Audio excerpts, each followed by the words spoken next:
evening তো আজি সোমবাৰ আছিলে আজি কেনেকুৱা ধৰণৰ মুভমেন্ট আমাৰ নিফটি আৰু বেংক নিফটিয়ে দিলে এবাৰ চাই লওঁ আহক আৰু লগতে মঙ্গলবাৰ কাৰণে কাইলৈ কাৰণে আমি বেংক নিফটি আৰু নিফটি কেনেকুৱা ধৰণৰ আমাৰ প্লেনিং থাকিব পাৰে সেইখিনি এবাৰ আজিয়ে আলোচনা কৰি লওঁ আহক যেহেতু আমি অপচন বায়াৰ হয় সো আমাৰ কাৰণে সময়টো বহুত ইম্পৰ্টেন্ট আৰু হেতু কাৰণে এদিন আগতে আমি গুটে পৰিকল্পনাখিনি কৰি পেলাই লেভেল সেভেলখিনি অলমোস্ট উলিয়াই ৰাখো যাতে আমাৰ লাইভ মাৰ্কেটত আমি ট্ৰেড কৰিবলৈ বা ট্ৰেডৰ ডিসিশন ল'বৰ কাৰণে আমাৰ সুবিধা হয় এতিয়া মই নিফটি এখন চাৰ্ট উলিয়াইছো ওয়ান ডে টাইম ফ্ৰেমত ওলাই আছে ইয়াৰ যদি ওভাৰঅল আমি এটা ষ্ট্ৰাকচাৰটো চাওঁ আপ সাইডে গৈ থকা আমি দেখিবলৈ পাম ধুনীয়াকৈ আজি 25000 25000 এর ওপৰত নিফটি আমাক ক্লোজিং দিছে সো মাৰ্কেট স্ট্ৰাকচাৰ আমি পজিটিভ বুলিয়ে ধৰিব পাৰো আৰু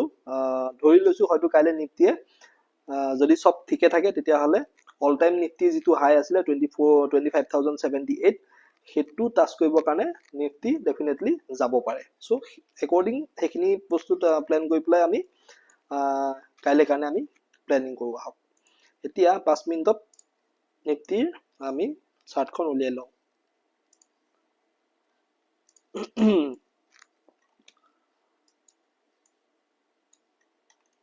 এতিয়া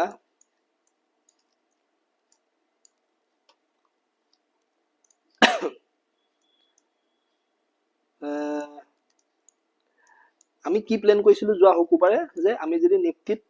আপসাইডে প্ল্যান কৰো বা কল সাইডে যদি প্ল্যান কৰো কেতিয়া কৰিম যদিহে 24850 ওপৰত আমাক নিফটিয়ে ওপৰত গুছি যায় বা সাস্টেইন হৈ যায় তেতিয়া হলে আমি আপসাইডে প্ল্যান কৰিম কিন্তু আজি কি হল অলৰেডি 900 এৰ ওপৰতে গুটে মাৰ্কেট ওপেন হৈ গল আৰু বহুত দিনৰ মূৰত আসলে এই ৰেঞ্জটো ব্ৰেক কৰিলে সো হেতু কাৰণে গমে পাই গৈছিলো যে আজি হয়তো ধুনিয়া মুভমেন্ট আমি আপসাইডে পাব পাৰো আৰু প্ৰথম ক্যান্ডেলডাল যেহেতু ট্ৰাই কৰিছিলে আৰু মানে ধৰি লওক তললৈ আনিবলে আৰু কিন্তু এটো আসলে সেলাৰে অনা ক্যান্ডেল নহয় এডাল কিয় মই কৈছো যোৱা দুদিন তিনদিন নিফটিয়ে যদি চাই একেটা ৰেঞ্জতে ট্ৰেড কৰি আছিলে সো যিমানখিনি বায়াৰ আছিলে সব ট্র্যাপ হৈ আছিলে আজি যেহেতু এটা ধুনিয়া গ্যাপ আপ পাই গল গ্যাপ আপ পোৱাৰ লগে লগে আসলে বহুতখিনিয়ে আসলে আজি প্ৰফিট বুকিং স্টাৰ্ট কৰি দিলে আৰু হেতু কাৰণে আসলে এই ক্যান্ডেলডাল বনিলে কাৰণ যদি সেলাৰে হসাকে আনিলে হেতেন ইয়া পিছৰ ক্যান্ডেলডালো ৰেডে বনালে হেতেন তেওঁলোকে কিন্তু যেতিয়া এডাল ক্যান্ডেল গ্ৰীন বনি গল জুনে জুনে বহুত দিনৰ পৰা আসলে ট্ৰেড কৰি থাকে তেওঁলোকে ধুনিয়াকৈ বুজি পাই যায় যে আজি আমি ভাল মুভমেন্ট হয়তো আপসাইডে দিব পাৰো যেতিয়া আসলে এই ক্যান্ডেলডালৰ ওপৰত পুনৰ গ্ৰীন ক্যান্ডেল বনোৱা স্টাৰ্ট হৈ গল তাৰ পিছতে হয়তো বহুতে আজি কল সাইডে এন্ট্ৰি লৈ পেলাই ভাল প্ৰফিট হয়তো বনাব পাৰে কিন্তু আৰএসআই আমাৰ আজি আসলে 70 বহুত ওপৰত আছিলে সো হেতু কাৰণে ডাইৰেক্টলি মই আসলে কল সাইডে ইয়াত প্ল্যান কৰা নাছিলো মোৰ এটা বিটিএসটি পজিশন আছিলে যোৱা শুকুৰবাৰে হেতুত মই প্ৰায় 80 প্লাস আজি নিফটিত প্ৰফিট পাইছো যেতিয়া মোৰ এই আমি টাৰ্গেট ৰাখিছিলো প্ৰায় অলমোস্ট 960 960 হিট হতে আসলে মই হেৰি প্ৰফিট বুক কৰি লৈছিলো আসলে এতিয়া হেতুক বাদ দি প্লাস আসলে তাৰ পিছত গুটে দিনটো নিফটিয়ে 25000 ওপৰতে আশে পাশে গুটে দিনটো পাৰ কৰি দিলে আৰু কোনো ধৰণৰ নিগেটিভ মানে সাইন নেদেখুৱাকে 25000 ওপৰতে ক্লোজিং কৰিলে সো হেতু কাৰণে আমি মাৰ্কেট স্ট্ৰাকচাৰটো বুলিশ বুলিয়ে আসলে ধৰি পেলাই আজি প্ল্যানিংখিনি কৰিম এতিয়া আমাৰ কাৰণে ইম্পৰ্টেন্ট যিখিনি লেভেল হৈ গল হেতু হল 25000 যেটো লেভেল আছে আমাৰ ষ্ট্ৰং ৰাউন্ড লেভেল আৰু 25000 ওপৰত যেহেতু নিফটি আজি ক্লোজিং দিছে ক্লোজিং দিয়াৰ কাৰণে কি হৈছে 25000 টো আমাৰ কাৰণে এটা সাপোৰ্ট লেভেল হৈ গল এটা ষ্ট্ৰং সাপোৰ্ট লেভেল আমি এটা 25000 পাই আছো সো হেতু কাৰণে আমি কাইলে যদি আপ সাইডে প্ল্যান কৰিব লাগে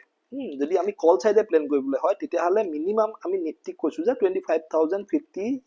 যেতিয়া নিফটি ক্ৰস কৰিব বা 25050 ৰ ওপৰত যেতিয়া নিফটি সাস্টেইন হৈ যাব কাইলে তাৰ পিছত আমি কল সাইডে প্ল্যান কৰিম আৰু আমাৰ টাৰ্গেট কি থাকিব পাৰে 25120 আমাৰ ফাৰ্স্ট টাৰ্গেট থাকিব আৰু 25160 আমাৰ দুই নম্বৰ টাৰ্গেট থাকিব ঠিক আছে তো কাইলে কাৰণে এটো নোট কৰি লওক যে যদিহে 25050 ৰ ওপৰত মাৰ্কেট টিকি যায় আপ সাইডে তেতিয়া হলে আমি কল সাইডে প্ল্যান কৰিম আমাৰ টাৰ্গেট থাকিব 25120 আৰু 25160 এই দুটা ওপৰত আৰু ওলাই যাব পাৰে বেলেগ কথা কিন্তু সদ্যহতে সেই দুটাই আমাৰ টাৰ্গেট থাকিব কিন্তু এটা বস্তু মন কৰিব 25078 25078 হৈ গল নিফটিৰ মানে আগৰ যেটো প্ৰিভিয়াস হাই হেতু হৈ গল 25078 সো 80 লেভেলৰ পৰা আসলে সেলাৰসকল এক্টিভ হৈ যাব সো হেতু কাৰণে যিমান পাৰে যদি হেতু লেভেলৰ আশে পাশে যায় যদি প্ৰফিট পাই আছে তেতিয়া হলে কিছু কিছু পৰিমাণে প্ৰফিট বুক কৰি ল'ব এতিয়া ডাউন সাইডে যদি আমি কাইলে প্ল্যান কৰিবলৈ হয় তেতিয়া হলে আজি এই যেটো 24970 লেভেল আছে এই লেভেলটো দুবাৰ আসলতে আজি দিনটোত সাপোৰ্ট লৈছে মাৰ্কেট তললৈ আহি দুবাৰকে সাপোৰ্ট লৈছে 970 লেভেলটোত সো হেতু কাৰণে 970 যদি কিবা কাৰণত কাইলে ভাঙি দিয়ে নিফটিয়ে তেতিয়ালে আমি ডাউন সাইডে প্ল্যান কৰিব পাৰো আমাৰ টাৰ্গেট কি থাকিব পাৰে 24920 আমাৰ প্ৰথম টাৰ্গেট হ'ব আৰু 24850 আমাৰ দুই নম্বৰ টাৰ্গেট হ'ব ইয়াৰ তলত প্ল্যান নকৰো সদ্যহতে যেহেতু মাৰ্কেট গুটে স্ট্ৰাকচাৰটো পজিটিভ হৈ আছে সো বৰ্তমান আমিও হেতু কাৰণে মাৰ্কেটৰ লগতে যাব লাগিব যদি কাইলে ডাউন সাইডে মুভমেন্ট দিয়ে তেতিয়া আমি ডাউন সাইডে প্ল্যান কৰিম হেতু বেলেগ কথা কিন্তু বৰ্তমান আমাৰ যেটো প্ল্যানিং আছে আমি আপ সাইডৰ কাৰণে কৰিম যদিহে 25050 ওপৰত মাৰ্কেট টিকি যায় মাৰ্কেট খালি এডাল ক্যান্ডেলতে বলে 25050 ব্ৰেক কৰি দিলে আপুনি ট্ৰেড লৈ ললে হেতু নহয় আসলতে মিনিমাম 10 মিনিট মান চাব কি কৰিছে তাৰ পিছত আসলতে ট্ৰেড ললে ভাল ডাউন সাইডে তো গম পালে আৰু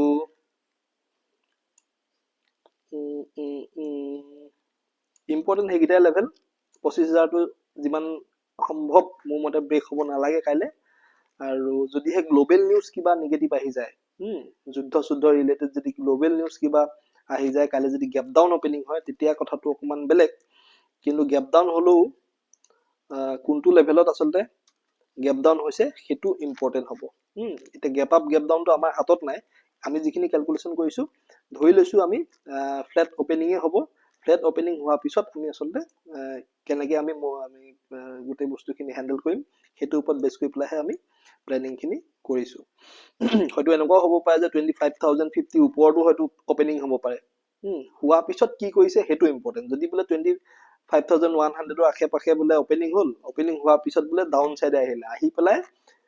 25050 আশে পাশে কি কৰিছে আমি চাব লাগিব যে 25050 আশে পাশে আহি পেলাই আকৌ হেমাৰ সেমাৰ কিবা ক্যান্ডেল বনাই পেলাই ওপৰলৈ যাবলৈ চেষ্টা কৰিছে নি তেতিয়া আমি হেতু হিচাপত প্ল্যানিং কৰিম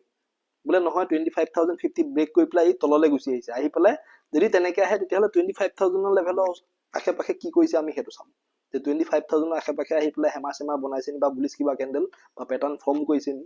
যদি ফৰ্ম কৰিছে তেতিয়া আমি হেতু ওপৰত বেছ কৰি পেলাই আপ সাইডেও তেতিয়া ট্ৰেড লব পাৰো বোলে নহয় তললৈ আহি পেলাই 25000 ব্ৰেক কৰিলে তেতিয়া আমি ডাউন সাইডৰ মুভমেন্টৰ কাৰণে ৰেডি হ'ম ট্ৰেড লৈ নলও 24970 লেভেলটো কি কৰিছে হেতু চাম বোলে নহয় 24970 ভাঙিছে তেতিয়া আমি ডাউন সাইডে প্ল্যান কৰিব পাৰো কিন্তু লেভেল কিটা ডাউন সাইডে টাৰ্গেট কি থাকিব 24920 আৰু 24850 এতিয়া ব্যাংক নিফটি বসাই লও ব্যাংক নিফটি যদি ওয়ান ডে টাইম ফ্রেমত চাও তেতিয়া হলে ব্যাংক নিফটিও লাহেকে আপ ট্রেন্ড লোৱা আমি দেখিবলৈ পাইছো এই যেটো গ্যাপ আছিল আসলে গ্যাপটো আজি ফিল আপ কৰি দিলে ব্যাংক নিফটিয়ে কিন্তু মোটামুটি 51320 আশে পাশে ৰেজিস্ট্যান্স আহি গল আৰু এই জিডাল ক্যান্ডেল আজি গ্ৰীন কালাৰ বনালে সৰু ক্যান্ডেল বনাইছে যেহেতু ৰেজিস্ট্যান্স আছে ওপৰত সো হেতু কাৰণে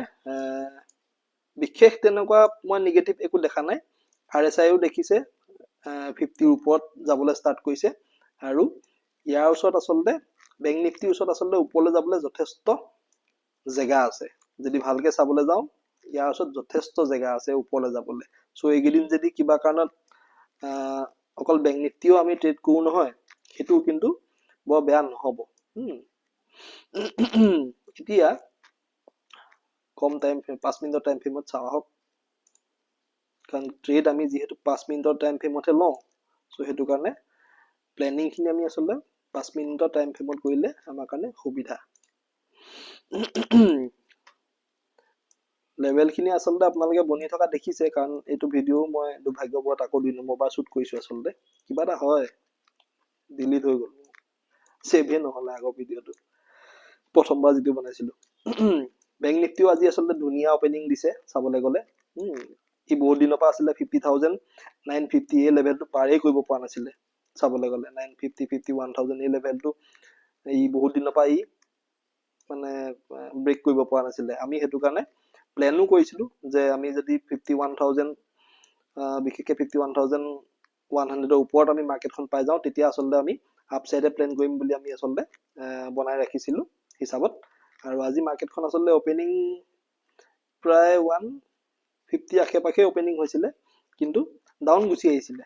ডাউন গুছি আহি আমি আসলে প্ল্যান কৰি আছিল যে 50000 50880 আশে-পাশে আসলে মাৰ্কেটখন আমি আহিব বুলি ভাবিছিলো কিন্তু আজি আসলে ডাউন কিমান আহিলে 51061 তাতকে আসলে তললে মাৰ্কেটখন নাহিলে বাকি যাকি নহওক আসলে কি হয় বহুত দিন আসলে এনেকে যেতিয়া ৰেঞ্জ এটাত ফসি থাকে এই ৰেঞ্জটো যদি ব্ৰেক কৰিব পৰা নাই এই এনেকুৱা এদিন গ্যাপ আপ হৈ পেলাই সেই গুটে ৰেঞ্জটো ভাঙি দিয়ে আৰু ভাঙি দিয়াৰ লগে লগে কি হয় প্ৰথম কেন্ডেলৰ সদায় ৰেড বনে কেলে বনে যিমানখিনি মানুহ বাই কৰি পেলাই কল বাই কৰি পেলাই আসলে ফসি আছিলে সেইখিনি লগে লগে প্ৰফিট বুকিং দেখাৰ লগে লগে স্টাৰ্ট কৰি দিয়ে মানে সো হেডালে হেতু কাৰণে প্ৰথম কেন্ডেলডাল ৰেড বনি যায় আৰু কিন্তু আমি চাবলগীয়া থাকে যে ৰেড বনিলেও কেনেকুৱা কেন্ডেল বনিছে এডাল চাবলৈ গলে হেমাৰ কেন্ডেলে বনিছে সো বুলিশ কেন্ডেলে হয় চাবলৈ গলে তল সাইডৰ পৰা বাইং আহিছে মানে যদিও প্ৰাইসটো তললৈ আহিছিলে মাৰ্কেটখন তললৈ আহিছিলে কিন্তু এইখিনি পৰা বায়াৰে পুনৰ ইয়াক আসলে ওপৰলৈ লৈ গৈ পেলাই 51110 ৰ আশে-পাশে আসলে ক্লোজিং দিছে সো ডেফিনেটলি মানে এটো দেখাৰ লগে লগে বুজি পাব লাগে যে মাৰ্কেটত বায়াৰ এতিয়াও আছেই মানে সেকেন্ড কেন্ডেলডাল চাওক হেডালো হেমাৰ কেন্ডেল সো এডাল কেন্ডেল দেখাৰ পিছত যদি কোনোবাই বুলিশ ট্ৰেড নলয় বা কল সাইডে প্ল্যান নকৰে তেতিয়া হলে কি কম আৰু কবলগীয়া একো নাই মই আসলে আজি এসএল গুছি গল কোড গল মই দেখাম মই আসলে যেহেতু মোৰ নিফটিত মোৰ বিটিসি পজিশন এটা আছিলে হেতুত মই প্ৰায় 80 প্লাস পইণ্ট পাইছো সো হেতুত লাগি থাকোতে আসলে মই ব্যাংক নিফটি চাবই পৰা নাছিলো ব্যাংক নিফটিত যদি চাই প্ৰথমৰ গুটে গিডাল কেন্ডেল গুটে গিডা কেন্ডেলত আসলে বাইং আছে এই যিবিলাক উইক বিলাক দেখিছে নহয় গ্ৰীন কালাৰ যিবিলাক কেন্ডেল আছে আমাৰ 9:40 9:45 তাৰ পিছতে 9:35 এইবিলাকৰ যদি উইক বিলাক চাই না তলৰ পৰা আসলে বাইং যে আছে তলৰ পৰা যে বায়াৰে পুৰা জোৰ দি ওপৰলৈ নিছে হেতু ধৰিব পাৰি আসলে ঠিক তেনেকে ওপৰৰ পৰা যদি উইক এনেকে আহা দেখে যে 9:45 কেন্ডেলডাল চাওক এডাল ওপৰৰ পৰা পুৰা সেলিং প্ৰেছাৰ আছে আসলে তথাপি গ্ৰীন বনিছে সো বায়াৰ ষ্ট্ৰেংথটো বেছি আছে সেই বস্তুটো ধৰিব পাৰি আসলে আজি বায়াৰ মাৰ্কেটখন কলৈলৈকে লৈ গল 51320 ইয়াৰ আশে-পাশে মাৰ্কেটখন লৈ গল তাৰ পিছতে সেলিং ষ্টাৰ্ট হৈ গল আসলে আৰু 51320 আসলে গ্যাপ ফিল আপো কৰি দিলে আগৰ এটা গ্যাপ আছিলে তাৰ পৰাই সেলিংও আহিছে আৰু কি হল আগটো মই আসলে এন্ট্ৰি লৈছিলো যেতিয়া এই কেন্ডেলডাল যেতিয়া বনিলে প্ৰায় 10:15 যেতিয়া এডাল ডজি কেন্ডেল বনিলে ইয়াৰ পিছতে ডাউন ট্ৰেন্ডটো ষ্টাৰ্ট হৈ গল আহি যেতিয়া এই গ্ৰীন কালাৰ হেমাৰ কেন্ডেলডাল বনিলে 10:35 দেখিছেনে 10:35 এই গ্ৰীন কালাৰ কেন্ডেলডালতে মই এন্ট্ৰি লৈছিলো কিন্তু দুৰ্ভাগ্যবশত আজি হেমাৰ কেন্ডেলডালে আজি বচাব নোৱাৰিলে আসলে মাৰ্কেটখন ই পুনৰ তললৈ আহি পেলাই 51155 এই লেভেলটোতে আসলে সাপোৰ্ট ললে আৰু এই যিডাল কেন্ডেল ইয়াতে মোৰ আসলে 30 পইণ্টছৰ এসএলটো গুছি গল সো 82 নে 3 মই নিফটিত পাইছিলো পইণ্ট আৰু ইয়াত মোৰ 30 পইণ্ট পুৰা গুছি গল মোৰ যেহেতু সিস্টেমতে লাগি থাকে এসএল সো হেতু কাৰণে মই বিশেষ একো কৰিবলগীয়া নহল ডাইৰেক্ট কাট খাই গুছি গল সো তাৰ পিছত আৰু মই কোন ধৰণৰ ট্ৰেড আজি দিনটোত লোৱা নাই এতিয়া ব্যাংক নিফটিত যদি আমি কাইলে কাৰণে আমি প্ল্যান কৰো তেতিয়া হলে কেনেকুৱা হ'ব আপসাইডে যদি প্ল্যান কৰিবলৈ হয় তেতিয়া হলে মিনিমাম 51220 যেতিয়ালৈকে এটো লেভেল ব্ৰেক নহয় তেতিয়ালৈকে আপসাইডে প্ল্যান নকৰিব আপসাইডে কেতিয়া প্ল্যান কৰিম 51220 ওপৰত মাৰ্কেটখন যদি টিকি যায় ৰখি যায় তেতিয়া আমি আপসাইডে প্ল্যান কৰিম আমাৰ টাৰ্গেট কি হ'ব পাৰে 51320 আমাৰ প্ৰথম টাৰ্গেট হ'ব আৰু 51400 আমাৰ দুই নম্বৰ টাৰ্গেট হ'ব যদিহে 51400 ব্যাংক নিফটি কাইলে ব্ৰেক কৰি দিয়ে তেতিয়া হলে 51500 ৰ ফালে আমি ব্যাংক নিফটিক যোৱা দেখিবলৈ পাব পাৰো ঠিক আছে ডাউন সাইডে যদি আমি প্ল্যান কৰো তেতিয়া হলে আজি 51100 এই যেটো লেভেল এই লেভেলটো প্ৰথম ভাঙিব দিব যদিহে 51100 লেভেলটো ব্ৰেক কৰি দিয়ে বেংক নিফটিয়ে তেতিয়াহ'লে আমি দুটা টাৰ্গেট লৈ ডাউন সাইডে প্ল্যান কৰিব পাৰো 51000 আৰু 50950 এই দুটা টাৰ্গেট লৈ পেলাই আমি ডাউন সাইডে প্ল্যান কৰিব পাৰো কিন্তু 50950 আৰু 51000 এই দুটা এই গুটে জোনটোৱে সাপোৰ্ট জোন আসলতে সো এখিনি পোৱাৰ লগে লগে যিমান পাৰে প্ৰফিট যদি পাই আছে তেতিয়াহলে বুক কৰি লবলৈ চেষ্টা কৰিব আৰু কিবা কাৰণত যদি 50950 ব্ৰেক কৰি দিয়ে তেতিয়াহলে 50880 আৰু 800 ফালে আমি বেংক নিফটি অহা দেখিবলৈ পাব পাৰো একো ডাঙৰ কথা নহয় কিন্তু যেহেতু মাৰ্কেট স্ট্ৰাকচাৰটো বৰ্তমান পজিটিভ হৈ আছে হেতু কাৰণে আশা কৰিছো যে কাইলে আমি ভাল মুভমেন্ট আপসাইডে হয়তো বেংক নিফটি আমাক দিব পাৰে বৰ ডাঙৰ ডাঙৰ টাৰ্গেট লৈ প্লে নাযাও জাস্ট এই দুটা টাৰ্গেট লৈ প্লে গৈছো বাকি লাইভ মাৰ্কেটত দেখা যাব এতিয়া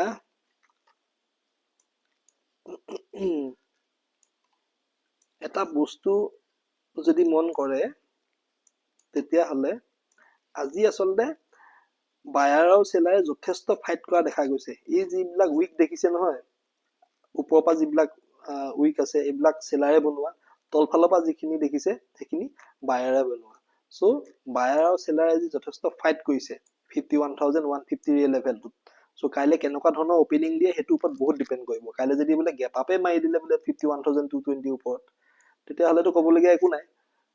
সাস্টেইন হৈছে নাই হেতু ইম্পৰ্টেন্ট যদি 51220 ওপৰত বেংক নিফটি ওপেন হৈ যায় আৰু ডাউন সাইডে আহি প্লাই যদি 51220 ওচৰে আশে-পাশে যদি ট্ৰেড কৰি বুলিশ ক্যান্ডেল বনোৱা দেখো তেতিয়াহলে আমি আপ সাইডৰ কাৰণে প্ল্যান কৰিব পাৰো বোলে নহয় 220 ভাঙি পেলাই তললৈ গুচি আহিলে হেতু সময়ত 150 ত সাপোর্ট লৈছে নাই বা 100 ওচৰত আহি প্লাই সাপোৰ্ট লৈছে নাই হেতু আমাৰ কাৰণে ইম্পৰ্টেন্ট হ'ব যদিহে সাপোৰ্ট লোৱা দেখো সাপোৰ্ট ক্যান্ডেল বনোৱা দেখো তেতিয়া হয়তো কম কোয়ান্টিটিত আপ সাইডে আমি প্ল্যান কৰিব পাৰো গ্যাপ ডাউন যদি হয় তেতিয়াহলে কোনখিনিত ওপেন হৈছে হেতু ইম্পৰ্টেন্ট হ'ব 51000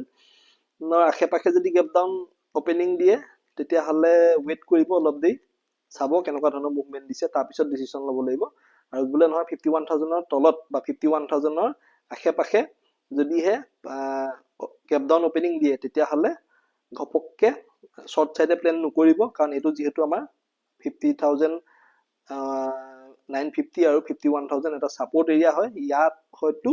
যদি গ্যাপ ডাউন ওপেনিং হয় তেতিয়াহলে হয়তো বায়াৰে পুনৰ মাৰ্কেটখনক ওপৰলৈ লৈ যাবলৈ চেষ্টা কৰিব পাৰে সো হেখিনি চাই পেলাইহে প্ল্যানিং কৰিব পাৰিম বাকিখিনি লাইভ মাৰ্কেটত যদি কিবা দেখো তেতিয়াহলে ডেফিনেটলি আপডেট কৰিম বাকি ধন্যবাদ যদি এতিয়ালৈকে কোনোবাই চাই আছে আৰু এটা বস্তু যিমান পাৰে জানাবলৈ চেষ্টা কৰিব যে আৰু কেনেকে বস্তুখিনি আমি ইমপ্ৰুভ কৰিব পাৰো হেখিনি যদি কাবা আসত কিবা আপোনালোকে যদি বিচাৰে তেতিয়াহলে ডেফিনেটলি মোক কমেন্টত জনাব ধন্যবাদ